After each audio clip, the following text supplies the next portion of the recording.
So yeah, so it is 28 slides, so it will be somewhat of a length. Before we do that, hold on, is that big enough? That seems a little, the picture seems a little smaller than it can be. I'll just finish what I was saying before Yeah. that. So yeah, it is a little bit of a lengthy presentation, so if you do have questions, since we're asking for those to be asked at the end, if you can write those down, probably be a good idea, because it will take a little bit to get through these. Okay, so this is upcoming Site 12 fieldwork. So as Keith alluded to, this is for the SWEDAs, meaning solid waste disposal areas in Site 12. The three of them that we're working on in this coming project is West Side, Bay Side, and North Point. And this fieldwork is going to start within about 3 weeks. So it's coming up here real soon, so it's timely that we're presenting this today. Presentation overview. Real quick, we'll go through the project goals. What are we trying to do with this project? We're going to go through the contaminants that we do have at the site that are known. Activities that have already been completed. So the last couple of months we've actually been doing some preparation work before our work plan was approved to prep the site for the excavation activities that we'll get into in the following bullet, which is future work activities. So there's a whole slew of things that we're going to be doing once we start breaking ground. Give you an idea of what will you see during field work. So if you're a community member, what are you going to see out there in the field? Are you going to see trucks? Are you going to see fencing? All that good stuff. We'll go ahead and run through that for you as well. And then finish up with project schedule and project milestones. Next slide. Okay, project goals. Before I jump into all the project goals, the first one, and most important, is we're going to remove all of the solid waste from the solid waste disposal areas. Where are the solid waste disposal areas? Give you a little rundown on the map here. Here are the 3 solid waste disposal areas in Site 12. What's important about this slide here is that I want to point out these 2 solid waste disposal areas were worked on previously in 2007. We broke ground, did not complete the release of the bottom of the solid waste disposal area. We think we captured all of the solid waste removal, but there were still contaminants on the sidewalls. Unfortunately, our contract ran out of money, and we had to then backfill that site. So that site, as it is today, is a backfilled site, so there's clean backfill, and that's an important thing to remember for later on when we go through the presentation. And Sweden West Side, we're still currently phase 1 and 2. We're still continuing that work. Most of that excavation is currently open, so we don't have to deal with the clean backfill. Back to the project goals, we want to remove all the solid waste. So that's confirmation that all of the debris from inside these solid waste areas have been fully removed. And then we want to confirm that the contaminants that were left behind in the soil are gone. So any sort of soil that would have been contaminated from the solid waste, we will test, screen, and verify that it's gone. And that's both chemical and radiological testing. Once those activities are done, we will dispose of the solid waste as usual at appropriate offsite landfill, and then we'll go ahead and backfill the SWEDAs with clean import fill. The end goal is to get unrestricted radiological release from California, State of California, and no further action for all the other contaminants that are in the solid waste. And the next slide will show us what the contaminants of concern are. Okay, so contaminants at the site. Chemical contaminants that we know are there. And this is what we'll be looking for when we go out there and do our confirmation testing. Lead, PCBs, PAHs, and dioxins. So those are the 4 chemicals of concern that every time we take a confirmation sample, we will be running for those chemicals. And then of course our radium-226 is another contaminant that we will be searching and looking for exclusively on the RSY pads and also at the bottom of the excavation.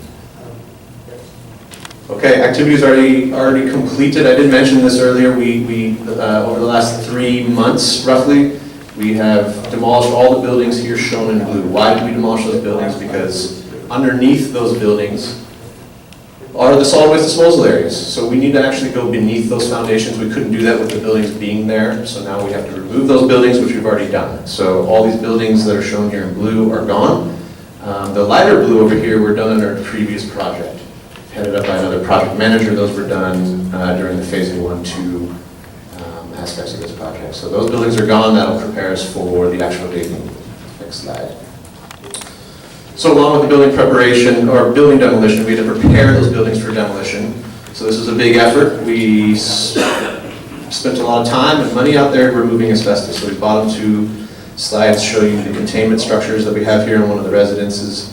Negative air pressure, and then the laborers here actually removing all asbestos-containing materials, which in some cases included the drywall. So a lot of the materials did get taken off as asbestos waste. And on the top is the technician who's screening the stairwell for radiological constituents. And so this is all work that's to be done before we demo the building. That's all been done in every building I've mentioned. Next slide. So following building demolition, we of course have to take the debris off site. So we have mass amounts of wooden debris. You can see the dust control there too, with the continuous stream of water. This activity already took place, of course, for each building, and we took that material off-site in trucks to an off-site landfill. Following that, we then do radiological screening of the concrete pads. So the foundations that these buildings were resting on, we need to make sure that they are also radiologically free. We survey the top, and then we take samples on the bottom, and we deem that the concrete is clean, and we dispose of it accordingly. Future work activities, so that's where we are today. Future work activities, this is what we're going to do once we get our work plan approved here in the next week or two. And so I'll run through these real quick. As I mentioned, we're going to dispose of all solid, or remove all solid waste. That waste goes on to RSY pads, which I'll get into in some subsequent slides. The RSY pads are where we do the waste sorting. So this is where we're going to actually do the screening for the radiological components or objects that may be inside the solid waste. That'll be all laid out on the radiological screening yard, and so that's where we go ahead and look for that. On those radiological screening yards, we're also going to be doing our munitions survey as well. We'll get into that in some later slides, which Patricia will head up. In addition to that, we go back to the excavation, and the actual hole that's in the ground, we were calling it a swimming pool. The dig site, we do chemical radiological testing of the dig site as well. So not only on the radiological screening yard pads. Too fast? Yes. Absolutely. I can slow down. Not only on the radiological screening yard pads do we do this testing, we also go back to the bottom of the excavation and do radiological screening as well. Following that, we will come back and backfill. Waste disposal will happen, and then site restoration. Site restoration will include putting back the fences, seeding. As it's seen now out in North Point, it will look the same when we're done. Next slide. Okay, types of soil to be excavated. So this is an important slide. It's one of my key slides here. As I mentioned before, these two solid waste disposal areas have clean backfill put in them in 2007. Okay, so we have to then remove that clean backfill out before we can get back to the original excavation bottom. In order to do that, and these graphics hopefully demonstrate that, this is what I'm trying to do here, is to show you that here is my impacted soil, which is the bottom of the excavation. It's this lighter color on the outside. This block is the clean backfill that we put into the hole here. Okay? So this is just a representation of that there. Now in order to take that clean backfill out and then look for the contaminants that might be on the outside, you have to consider this buffer material, as we're calling it, that is in contact with the contaminated sidewalls. So we've developed then 3 different categories of soil.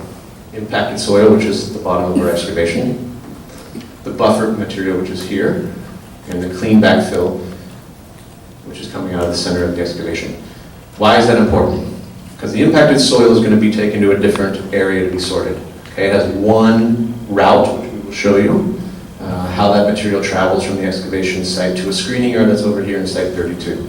So that material is the contaminated material that will only have one direction and one route of travel. The buffer material, or I'm sorry, clean backfill material, is clean. We're going to reuse it. It doesn't need any testing. That material will be stockpiled down here by the current CB9 compound, building 570. And the buffer material, we're only going to test for radiological constituents. And so as a conservative nature, we don't think this is contaminated by any means, but because it's in contact with the contaminated soil, we are going to bring that over here to Bigelow Court, which we have used before for another project. We saved those screening pads, and we're going to use those for screening of the buffer material.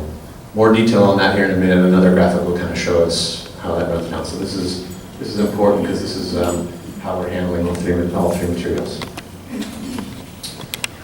Okay, So in order to screen all of our soil, we need soil screening pads, also known as radiological screening pads. So you'll hear RSY quite often. We are going to be building a whole set of other RSY screening pads in Site 32. These are pre-existing over in Bigelow Court, and we will be building more in Bayside and West Side as well. So these are the locations of the soil. Next slide, I'll show you where the soil, in subsequent slides, I'll show you where the material will be coming from to get there. Okay, radiological screening pads, for those of you that aren't familiar with these. A couple pictures of what they look like. You may have seen these if you peered over some of the fences. These are lined in plastic hay bale along the edges so that no water can get in there and then leave. This is all self-contained. No contaminants can go through the impermeable plastic. The radiological screening yards are used to sort the soil. This is where, of course, I mentioned before, we'll be doing the radiological screening and the munitions screening as well. We do scanning and sampling of the soil on the radiological screening pads. Radiological constituents are packaged into low-level radiological bins, and the radiological soil that then is free of radiological constituents, so after we take out the radiological objects, that material will be tested and taken to an off-site landfill based on the chemical makeup of that material. So everything from the RSY yard will go off-site. Nothing from the RSY goes back to the site. Okay, and here's what I was talking to you about as far as routes. So, yeah.